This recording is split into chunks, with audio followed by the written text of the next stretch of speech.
আমার হাতের এই আংটিগুলো কে দিয়েছে, কোথা থেকে এলো, আর এর ফল কি কি পাওয়া যায়, আর সত্যি কথা বলতে কি আংটিটা দেওয়ার পরে আমার কি হলো, আর আংটিটা মানে নেওয়ার আগে কি আমার পরিস্থিতি ছিল, তো সবটাই আমি বলবো। আর এর সাথে মঙ্গলা মায়ের যে কানেকশন আছে সেটাও সম্পূর্ণটাই তুলে ধরবো আপনাদের সবার সামনে। কারণ আমার কমেন্ট সেকশানে একজন ভক্তবৃন্দ কার আমি জানি না, কেননা এখন তো দুটো দল তৈরি হয়ে গেছে, কম্পিটিশন চলছে। তো সব জায়গায় নেগেটিভ পজিটিভ, হ্যাঁ ভালো মন্দ এবং কম্পিটিশন থাকবে। কম্পিটিশন না থাকলে এ বাজারে তো কোনো কিছুই মানে মজা আসে না অ্যাকচুয়ালি যে কোনো জায়গায়। তো আমি সমস্তটাই তুলে ধরবো যে এই আংটিগুলোর রহস্য এবং আমার আরও হাতের আংটিগুলোর রহস্য সবটাই বলবো। আমার ভিডিওতে শেষ অবধি কিন্তু থাকবেন আর জানবেন বা জানতে হবে আপনাদের যে এই আংটির রহস্যটা কী, আর মঙ্গলমায় আমাকে এই আংটিগুলো দিয়েছেন না, মঙ্গলমায়ের মানে এই যে এই আংটির সাথে কি কি কানেকশন আছে আমার হাতের আংটিগুলোর সাথে, সবটা দেখবেন এবং শেষ অবধি দেখার পরে কিন্তু কমেন্টটা অবশ্যই করবেন। আপনাদের কমেন্ট আমার কাছে খুব গুরুত্বপূর্ণ। ভালো লাগলে অবশ্যই বলো লাইক কমেন্ট শেয়ার করতে, আর যারা নতুন তারা অবশ্যই সাবস্ক্রাইব করে পাশে থাকবে। তো চলো দেরি করবো না, খ্যাচখ্যাচ করবো না, তো ইন্টারেস্টিং ভিডিওটা অবশ্যই দেখার জন্যে চ্যানেলটাকে কিন্তু ফলো করে নিও। চলো আজকের ভিডিওটা ভীষণ ইন্টারেস্টিং, থাম্বনেল থেকে বুঝতে পেরে গেছেন। আমি আংটি দিয়ে স্বামীকে বশ করি এবং আমি আংটি দিয়ে কাকে কাকে বশ করেছি সেগুলো আপনাদের সামনে তুলে ধরবো। তো চলুন পুরো ব্যাপারটাই তুলে ধরি। আমি জয়শ্রী এবং আমার ফার্স্ট লাইফস্টাইলের ভিডিওতে সবাইকে স্বাগত জানাচ্ছি।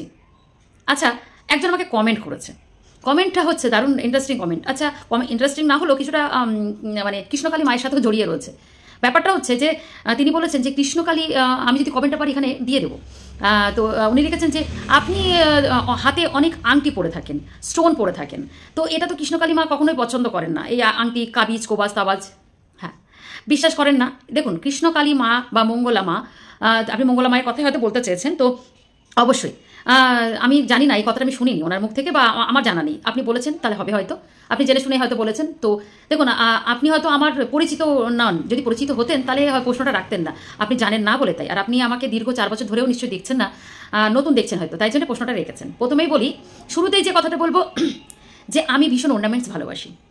আর আমি এটা জানি যে আফটার ম্যারেড প্রত্যেক ঘরের বউদের একটু সেজে গুজে থাকতে হয় এবং যতটুকু যার থাকে সেটুকু পরে থাকতে হয়, তাহলে স্ত্রী যে ব্যাপারটা সেটা স্থায়ী থাকে, এটা থাকে। তো আমি সেই ব্যাপারটা থেকে বড় কথা ওটা তো রয়েছে, তার সাথে আমার শাশুড়িমা বলতেন কখনো গলা ফাঁকা রাখবে না, যতই যাই হোক গলা ফাঁকা রাখবে না। তো আগে আমি একটা নর্মাল চেন পরতাম, সেটা যতই বা মোটা চেন, মানে সেটা আমার শ্বশুরবাড়িতে আসার পরে আমাকে মুখ দেখে দেওয়া হয়েছিল, সেই চেনটা আজও আছে, আপনাদের সামনে পরে দেখাবো। তো খুব মানে ওটা খুব মানে একটা ইমোশনাল ব্যাপার। তো যাই হোক ওই চেনটা পরে থাকতাম। তারপরে আবার কিছু কিছু মানুষের হয় না, চেঞ্জ হয়, তো সেই চেঞ্জ হওয়ার পরে আমি একটা সরু চেন বানালাম, মানে তার থেকে সরু, আর এখানে লকেট করবো বলে, তো এরকম এতটা লেন্থ, তো 16 বা 18 যাই হোক এরকম একটা লেন্থ বানালাম। তো তার সাথে একটা পেন্ডেন্ট পরবো বলে মোটা করে সেটা পরলাম কিছুদিন। এটা প্রত্যেকটা শখ, আমার ভীষণ অর্নামেন্টসের শখ। যারা আমার পরিচিত তারা আজকে যদি ভিডিওগুলো দেখে তারা জানে আর তারা জানবেও। আমি গোল্ড প্রচুর ভালোবাসি আর আমার ভালো লাগে পড়তে, ভীষণ ভালোবাসি আর পড়িও, অলওয়েজ পড়ি। অল্টারনেট করে পড়ি, মানে পড়ে মানে কি বলবো, আজ এটা পড়লাম কালোটা পড়লাম, মানে ঘুরিয়ে ফিরিয়ে সবটাই পড়ার চেষ্টা করি। শুধু ভাবি যে আজ আছি কাল যদি না থাকি, আজকে রাত্রি যদি শেষ হয়ে যায়, এগুলো আমি আবার, এটা আমার ধারণা। এবার মুদ্রা কথায় আসি, যে ওগুলো তো আমার ব্যাপারটা আমি একটু হলেও বললাম। তো যারা আমাকে 4 বছর ধরে রাখছে তারা হয়তো এই ব্যাপারটা কিছুটা ওয়াকবল হয়ে গেছে যে জয়শ্রীদি এগুলো ভীষণ পরে আর কি, অর্নামেন্টস খুব পড়ি। তো যাই হোক ভগবানেরও আশীর্বাদ আছে, তাই জন্যে সেটা এখনও করতে পারছি, আর জানি না কতদিন করতে পারবো। তো যাই হোক সেটা একটা আলাদা ব্যাপার। এবার রইল বাকি আংটি। হ্যাঁ, এবার তারপরে যে শ্বশুরবাড়িতে বললাম যে আমাকে মুখ দেখাতে অনেক কিছুই, শাখা বাঁধানো থেকে শুরু করে আংটি, কানের 12 মাসের জিনিসগুলো যেটা আমি সবসময় পরে থাকবো সেগুলো বানিয়ে দেওয়া হয়েছিল, মানে সেগুলো দিয়ে আমার শ্বশুরবাড়ির লোক মুখ দেখেছিল, যেটা আমি 12 মাস পরে থাকতে পারবো। যেরকম ধরুন একটা সবসময় একজনের কানের গলার চেনটা, তারপরে শাখা বাঁধানো, পলা বাঁধানো, তারপরে একটা আংটি, মানে আমি সবসময় পরে থাকবো যেগুলো, সেগুলো দিয়ে আমার মুখ দেখা হয়েছিল পুরো এরকম করে। তো ব্যাপারটা হচ্ছে যে তারপরে তার 1টা বছর পরে, বিয়ের 1টা বছর পরে আমার শ্বশুরমশাই, মানে আমার শ্বশুরমশাই এগুলো মানতেন না, কিন্তু তার ছেলের মানে আমার যে হাজব্যান্ড, আপনারা দেখেছেন দেখেন জানি না, সে আবার অ্যাস্ট্রোলজি ভীষণভাবে মানে বিশ্বাস করে আর কি।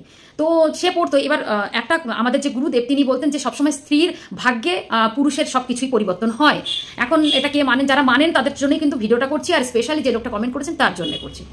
এখন যারা মানেন না তারা কিন্তু স্কিপ করে যাবেন, কথা শুনলে আপনাদের হয়তো বিরক্ত লাগবে যে যারা মানেন না আর কি। এখন ব্যাপারটা হচ্ছে যে গুরুদেব বললেন যে স্ত্রীর ভাগ্যে স্বামীর সব কিছু, সুতরাং আমার যে জিনিসটা ওর সাথে তো ব্যালেন্স আনতে হবে। তাই জন্যে একদিন আমাদের যে গুরুদেব জ্যোতিষী আজকে আর কি, যেখান থেকে আমরা গোল্ড মানে তখন বানাতাম আর কি, এখন তো অন্য জায়গা থেকেই সব হয়, তাই যাই হোক সেখানে একটা জ্যোতিষী বসতেন। তা আমার শ্বশুরমশাই তাকে ডাক করালেন এবং আমাদের বসিয়ে আমার ছোট ননদের সাথে আমাকে বসালেন এবং বসিয়ে আমার ছোট ননদের একটা মুক্তো আর একটা হচ্ছে লাল পাথর, ওটাকে গোমেদ আর কি, গোমেদ দিল। আর তারপরে আমাকে দেখা হলো এবং দেখার পরে বললো যে সত্যি কথা বলতে কি ভগবানের আশীর্বাদে আমার মা বাবার আশীর্বাদ এবং মায়ের এত সুন্দর একটা গর্ভে জন্ম নেবার ফলে আমার সবটাই সত্যি খুব সুন্দর। আমার মানে বৃহস্পতিবার জন্ম এবং এত লগ্নগুলো এত ভালো, আমার বৃহস্পতি সবসময়ের জন্য তুঙ্গে। এবার বলতে নেই সবার এগুলো গুরুর আশীর্বাদ আর বাবা মায়ের আশীর্বাদ, ঈশ্বরের আশীর্বাদ ছাড়া হয় না। এখন ব্যাপারটা হচ্ছে এবার স্বামীর সাথে ব্যালেন্স খাওয়ানোর জন্য কিছুটা মানে বলা, মানে আমার স্বামীকে চেঞ্জ করতে বলা হল, আমার মধ্যে কিছু নেই। তখন আমার যেহেতু একটু ভীষণ আমি টেম্পট হলে আমার মাথাটা খুব গরম, সেটা কিছু কিছু ক্ষেত্রে আপনারাও প্রমাণ পেয়েছেন, খুব ভীষণ গরম, আমি হট করে রেগে যাই, কিন্তু সেটা নিয়ে ভাবি এবং পরে ঠান্ডা হয়ে যায়। আমি যখনই রেগে যাই তার কিছুক্ষণের মধ্যে ঠান্ডা হয়ে যায়, কিন্তু রেগে আমি খুবই যাই। এখন তার জন্য আমার দুটো জিনিস আমার শ্বশুরমশাই মানে উনি জ্যোতিষী দিয়ে গেছিলেন, সেটা হচ্ছে একটা মুক্তো আর একটা গোমেদ। আমার ওতে আমার অন্যদের মতো আমাকেও সেই দুটো জিনিস দেওয়া হলো, আর আর আর কিছু দেয়নি, এই দুটো জিনিস দেওয়া হয়েছিল। এইবার ব্যাপারটা হচ্ছে যখনই দিল তো দেখাই প্রথমে এই যে আংটিটা, এই আংটিটার বয়সটা অনেকটা, আজও ভাঙিনি, কারণ শ্বশুরমশাইয়ের স্মৃতি হিসেবে ভাঙলে ভেঙে এটা নতুন করে আবার গড়াতে পারি, কিন্তু গড়াইনি। মুক্তটা অনেক নড়ে, জানেন, মুক্তটা অনেক নড়ে, কিন্তু এটা আমি ভাঙতে পারি না। ভাবি যে আমার বাবুর সাথে মানে আমার শ্বশুরমশাইয়ের সাথে যদি স্মৃতিটা চলে যায়, তো এরকম ভাবি। তো যাই হোক, এই আংটিটা সঙ্গে একটা গোমেদ দিয়েছিল। তো আমি বিশ্বাস করি, অবশ্যই করি, কেননা হাতের শিরার সাথে সাথে বা গ্রহরাজ আমি এগুলো মানি, ঈশ্বর মানি এগুলো মানি। এইবার পরে আসছি আমি মঙ্গলা মায়ের কথাতে। এবার এই একটা কথা, আর গোমেদটা যারা দেখছেন গোমেদটা, সেই গোমেদটা আমার একসময় গোমেদটা শুনেছি সমস্ত ফাড়া থেকে নিজেদেরকে রক্ষা করে, প্রমাণ আমি পেয়েছি। কারণ আমি ওপরে যখন গেছিলাম আমার ছাদে দরজায় ধাক্কা এমন করে আমার হাতে লেগেছিল, গোমেদটা ফেটে যায়, আর ওই গোমেদটা ফেটে গিয়ে আমার আঙুলটাকে বাঁচিয়ে দেয়। বিশ্বাস করবেন কিনা জানেন না, যারা বিশ্বাস করেন তারা জানেন। গোমেদটা সেদিন আমি সেদিন আমি আমি আসলে এরকম করে বসতে যাই হোক, সেদিন আমি গোমেদের কাজটা বুঝতে পেরেছিলাম। যারা বলেছিলেন যে গোমেদ বিপদ থেকে রক্ষা করে, আর সত্যি রক্ষা করেছিল সেদিন। যদি ওই গোমেদটা ফেটে না যেত, তারপরে আমার হয়তো আঙুলটাই আমার সেদিন শেষ হয়ে যেত। যাই হোক, তারপর আর গোমেদটার বানানো হয়নি, সত্যি বানাইনি, ওই একটা রয়েছে। এইবার রইল বাকি আংটি। আমার আংটি প্রচুর আংটি আছে, আর আংটি আমি প্রচুর ভালোবাসি পড়তে। যারা জানে তারা জানে, আপনি জানেন না, শুনুন। আর এই যে আংটিগুলোর কথা বলছেন, এই যে আংটি, সত্যি কথা বলতে কি এইগুলো আমার হাত সাজাতে খুবই ভালো লাগে। বিশ্বাস করুন, হাত সাজাতে কেন আমার ভালো লাগে, যারা জানে তারা জানে। তো আপনার সম্বন্ধে বলে এটা হচ্ছে জারকান, আর এটা আমি জানি না এটা কী সব বলে, এগুলো সব নাম আছে, কিন্তু এগুলো সত্যি কথা বলতে ব্যালেন্সের জন্য আমি নিয়েছি।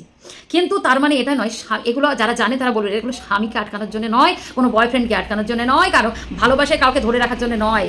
কারণ ভালোবাসা সব কিছু গতর দিয়ে হয়, জানেন তো। স্বামীকে বলুন, শ্বশুরবাড়িকে হাত করার জন্য গতরের প্রয়োজন হয়, আংটি দিয়ে কোনো সময় না কাউকে বশ করা যায় না। আর ভালোবেসে আটকে রাখা যায় না। যদি তাই হতো তাহলে প্রত্যেক ঘরে ঘরে মেয়েরা হাতের মধ্যে বড় বড় স্টোন ঝুলিয়ে ঘুরতো, এত কিছু আর হতো না, যেটা আজকের ডেটে ঘটছে। তো এটা কোনো কারণ না, কারণ আমার ভালো লাগে তাই আমি পড়েছি। আর পড়ার থেকে বড় কথা, কিছুটা কাজ হয়, যেটা এই আঙুলে যেটা শিরা থাকে সেটা হার্টের সাথে কানেক্ট, প্রত্যেকটার ব্যাপার আছে, তো হয় কানেকশন হয়, এটা গেল। আর রইল বাকি এটা জারকন রয়েছে, এটাও, এগুলো সব স্টাইলিশ অবশ্যই। আর রইল বাকি ডায়মন্ডের কথা, এটা কিন্তু ডায়মন্ড না, এটা স্টোনের। ডায়মন্ডের আংটিটা আমি আজকে পরে দেখাতে পারিনি, আমি আমার এর আগেও আছে, আপনি লক্ষ্য করে দেখবেন। তো আমি ভালোবেসে জিনিস পরবো, তার মধ্যেও যদি আপনি এগুলো বলেন, সত্যি খুব হাস্যকর। যে মানামানি, আমি ঈশ্বর মানছি, আবার রিপিট করছি, আপনি ঈশ্বর মানছেন। আপনি যে আমাকে কমেন্টটা করেছেন, আমি তাকে একটা কথা বলছি, আমি ঈশ্বরকে মানছি, তাহলে কেন আমি স্টোনকে মানবো না? এবার যদি বলি, কারণ ঈশ্বরের সমস্ত কিছু তো মানে সব কিছু দিয়ে তো সব কিছুর সাথে অ্যাটাচ থাকতে পারে, তাই না? তো এইগুলো কেন মানছেন না গেল। আর সত্যি কথা বলতে কি, আর যে আংটিগুলো আমি আজকে আপনাকে দেখালাম, একদিন লাইভ করবো, আপনি দয়া করে আমার লাইভে আসবেন, আপনার জন্যই শুধু আমি আংটিগুলো বা একটা ছোট্ট ভিডিও করে দেখাবো। তার মানে এই নয় যে সেগুলো দিয়ে আমি এগুলো মানে সবাইকে বেঁধে রাখি। হ্যাঁ, আর স্বামীকে বা বললাম যে স্বামীকে আর সংসারকে বেঁধে রাখার জন্যে গতর প্রয়োজন হয় মেয়েদের, জানেন। মেয়েরা হয়তো আমার সাথে একমত হবে, গতর ততক্ষণ আপনি ভালো, আর গতর না থাকলে আপনি খারাপ। শুধু স্বামীর ক্ষেত্রে না, শ্বশুরবাড়ির ক্ষেত্রেই বলছি, স্বামীর ক্ষেত্রেও ওগুলো হয় না। স্বামী জানে যে আমার ছাড়া গতি নেই, আমার ওর ছাড়া গতি নেই, একে রাখতেই হবে, তো সেটা ব্যাপারটা আলাদা, ঠিক আছে।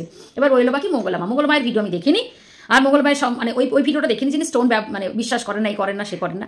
দেখুন, যার বললাম না, যার মান্যতা তার কাছে, যার ওপিনিয়ন তার ব্যাপার, সে কি করলো কি না করলো তার ব্যাপারটা নিয়ে আমি তো দৌড়াতে পারি না। আমার ভালো লাগাটাকে আমি প্রায়োরিটি দেবো, প্রাধান্য দেবো, কারোর ভালো লাগাটাকে আমি প্রায়োরিটি দিতে পারবো না। যেরকম ধরুন, আপনি যদি বলেন যে এগুলো আপনাকে মানায় না, কেন আমি শুনবো?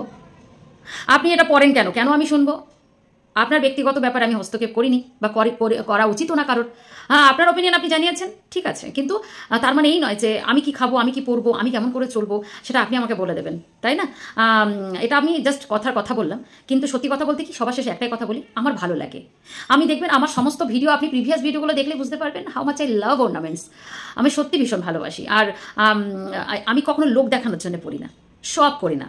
আমার এটা লোক দেখানোর জন্যই নয়, ঠিক আছে? প্রথমেই একটা কথা বলে রাখি, মানে প্রথমে মানে কি শেষেই একটা কথাটা বলি, যেটা আমার লোক দেখানো না, আমি ভালোবাসি। আমি ঘুরিয়ে ফিরিয়ে আমার জিনিসগুলো পড়ি। আমি শুধু জানি যে ভাই ভোগ করে যা, এর বাইরে তো নিয়েও যেতে পারবো না। হ্যাঁ, সব কিছু ফেলে রেখে যেতে হবে, যতক্ষণ বাড়ি ভোগটা করে যায়, এইটুকুই তো, আর তো কিছু না। ওই করলাম ব্যাংকে, মানে রেখে দিয়ে ব্যাংকে রাখুন, আমিও রাখি, সেটা বড় কথা না, কিন্তু তাই বলে পড়বো না, ঘুরিয়ে ফিরিয়ে পড়বো না। যেটুকু আছে সেটুকুই পড়ি, যেটুকুই আছে সেটুকুই পড়ি, ঘুরিয়ে ফিরিয়ে পড়বো। হ্যাঁ, ঠিক আছে, পড়বো না কেন? আমার ভালো লাগে, আমি পড়বো। এটাই আমার আজকে বলার ছিল। যে কমেন্ট করেছেন তার উত্তরটা আমি দিয়ে গেলাম, ঠিক আছে? ভালো থাকবেন, সুস্থ থাকবেন, দেখা হচ্ছে নেক্সট ভিডিওতে। আজকের জন্য এইটুকু, টাটা।